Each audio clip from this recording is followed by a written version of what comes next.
புதுக்கோட்டை உழவர் சந்தையில் மழைநீர் சூழ்ந்துள்ளதால் விளைபொருட்களை விற்பனை செய்ய வந்த வியாபாரிகள் பாதிக்கப்பட்டிருக்கிறார்கள். கூடுதல் தகவல்களோடு இணைகிறார் செய்தியாளர் ஷேக் அப்துல்லா. தற்போது அந்த பகுதியில் தேங்கியிருக்கும் மழைநீரை அகற்றும் பணிகள் தொடங்கியிருக்கிறதா? விவசாயிகள் சார்பாக என்னென்ன கோரிக்கைகள் முன்வைக்கப்பட்டிருக்கிறது? முழு விவரங்கள் என்ன? வங்கக்கடலில் நிலவும் ஆழ்ந்த காற்றழுத்த தாழ்வு பகுதி காரணமாக புதுக்கோட்டை மாநகராட்சி பகுதிகளில் இரண்டாவது நாளாக மழை தொடர்ந்து பெய்து வருகிறது.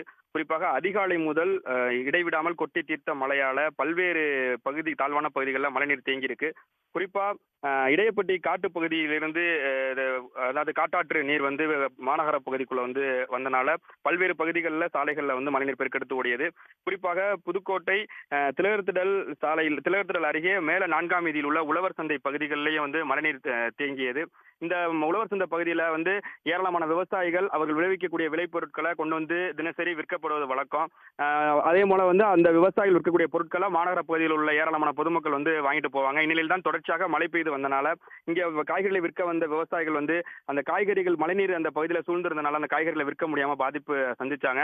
ஒரு சில விவசாயிகள் மட்டுமே அந்த பகுதியில் காய்கறிகளை விற்பனை செஞ்சு வந்த நிலையில பொதுமக்களும் அதிகப்படியான நபர்கள் அந்த உழவர் சந்தைக்கு மழை காரணமாக வரல.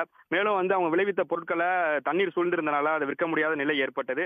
இதனை அடுத்துதான் மாநகராட்சி ஆணையர் நாராயணன், அதே போல புதுக்கோட்டை சட்டமன்ற உறுப்பினர் முத்துராஜா, அதே போல மாநகராட்சி ஊழியர்கள் தொடர்ச்சியாக அந்த பகுதியில் ஆய்வு மேற்கொண்டு உடனடியாக அந்த உழவர் சந்தை பகுதியில் சூழ்ந்திருக்கக்கூடிய மழை நீரை மாநகராட்சி கழிவுநீர் வாகனங்கள் மூலம் உடனடியாக அகற்றும் பணியை தற்போது துரிதமாக செய்து வராங்க. கிட்டத்தட்ட 1 மணி நேரத்தில் அந்த தண்ணீர் முழுவதையும் அகற்றிடுவோம்னு சொல்லியிருக்காங்க.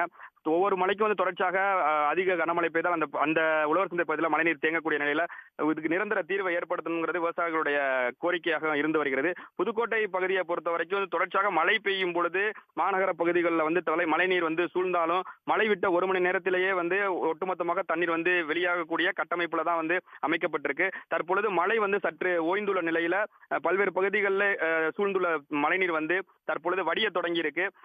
மேலும் பல்வேறு கால்வாய்கள் உடைப்பு ஏற்பட்ட நிலையில பல்வேறு உடைப்பு ஏற்பட்ட கால்வாய்கள்ல மணல் மூட்டைகளை கொண்டு அடைக்கும் பணியிலையும் மாநகராட்சி ஊழியர்கள் ஈடுபட்டிருக்காங்க. குறிப்பா வட்டார போக்குவரத்து சாலையில் உள்ள 2 கால்வாய்கள் இருக்கு. காட்டு புதுக்குளம், அதே போல சந்திரமுகி கால்வாய்க்கு செல்லக்கூடிய 2 கால்வாய்களில் ஒரு கால்வாய் உடைப்பு ஏற்பட்ட நிலையில அதை சரி செய்யும் பணியிலையும் மாநகராட்சி ஊழியர்கள் மழையும் பொருட்படுத்தாமல் தொடர்ச்சியாக ஈடுபட்டிருக்காங்க. இதே போல்தான் பல்வேறு பகுதிகளில் சூழ்ந்துள்ள மழைநீரையும் அப்புறப்படுத்தக்கூடிய பணிகளில் மாநகராட்சி ஊழியர்கள், தூய்மை பணியாளர்கள் தொடர்ச்சியாக ஈடுபட்டு வரக்கூடியதை நம்மால் பார்க்க முடிகிறது. விவரங்களை வழங்கியமைக்கு நன்றி ஷேக் அப்துல்லா. உடனுக்குடன் செய்திகளை தெரிந்து கொள்ள சன் நியூஸ் பெல் ஐகானை கிளிக் பண்ணுங்க.